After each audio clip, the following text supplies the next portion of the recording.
नमस्कार माझ्या शेतकरी मित्र आणि मैत्रिणींनो, पुन्हा एकदा स्वागत आहे आपल्या एका मिनी व्लॉग मध्ये. कालच्या व्लॉग मध्ये तुम्हाला सांगितलं होतं आम्ही तिरुपतीचं दर्शन घेऊन कोल्हापूरला चाललो होतो. जाताना काय ती ट्रेन, काय ती झाडी, काय ते जंगलातलं पाणी, काय ती भाताची शेती, काय ते डोंगर, एक नंबर होतं सगळं. जवळपास नाही म्हणलं तर कोल्हापूरला उतरायचं म्हणलं तिरुपतीनं ट्रेननं 20 घंट्याचा प्रवास होता. सगळ्यात आधी काय माहितीये का, कोल्हापूरच्या माझ्या आयडीला म्हणजे आपल्या शेतकरी परिवार भरपूर मला कोल्हापूरहून सपोर्ट आहे. तर कोल्हापूरहून कोण कोण व्हिडिओ बघतात तेवढं मला मात्र कमेंट करा की राव तुम्ही. आणि एक सांगू का मायच्यान तुम्हाला, मला आहे ना इकडची ह्या साईडची ना कोल्हापूरची वगैरे ना भाषाला आवडते माहितीये का, म्हणजे टून एकदम भारी असते त्यांची. पण इकडचे काही साताऱ्याचे लोक ना बोलायचा प्रयत्न केला ना बोलतच नाही, मग सगळा डिसमोड होऊन जातो. आता कसं आहे, जवळपास 20 घंट्याचा प्रवास होता आणि आम्ही पोहोचलो होतो डायरेक्ट मंदिरापाशी. म्हणजे ऑटोवाल्यानं सोडला आम्हाला मंदिरापाशी तिथं. पण म्हटलं तसंच कसं जाता दर्शनाला, मग आंघोळ वगैरे केली मग चाललो दर्शनाला अंबाबाईच्या. म्हणजे मी कोल्हापूरला याच्या आधी पण भरपूर वेळेस चाललोय बरं. म्हणजे वातावरण वगैरे ना लयच भारी. म्हणजे मला ते बोलण्याच लय आवडतं तुम्हाला खरं सांगतो. म्हणजे ती रीतच आहे, जर समजा तिरुपती बालाजीचं तुम्ही दर्शन केलं तर अंबाबाईचं म्हणजे कोल्हापूरच्या देवीचं महालक्ष्मीचं पण दर्शन केलंच पाहिजे, तेव्हा ते दर्शन पूर्ण होतं. म्हणजे तुम्ही विचार करा कोणत्या देवाचे भांडणच ना, काही देवाच्या बायकाच रुसून गेले. त्याच्यामुळे तिरुपती बालाजीचं इथे एक छोटं मंदिर आहे. आणि मग आपल्या महालक्ष्मीचं आता इथून ना आम्ही पन्हाळ्याला आणि ज्योतिबाला पण जाणार होतो बरं, कारण की आमची 9 वाजता बस होती, त्याच्यामुळे आम्ही ते कॅन्सल केलं. म्हणजे हे दोन्ही बी माझं आधीच झालंय बरं.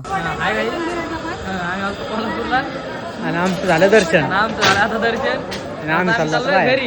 कोण न्यायला लागे नाही अरे पोरं आबाद राहत नाही ना. कसं आहे पोरा हो पोरी हो, मै ओरिजिनल कोल्हापुरी होती बरं. आपण ठेवतच असे आपला का चोरी जायचा विषयच नसतो. हा सोपं नाही. घ्या मग दर्शन. आता हे दर्शनात तुम्हाला शेवट दाखवलं त्याच्यासाठी माफी मागतो, पण घ्या दर्शन लवकर आणि तसंच फॉलो बी करा तुमच्या हाऱ्याला.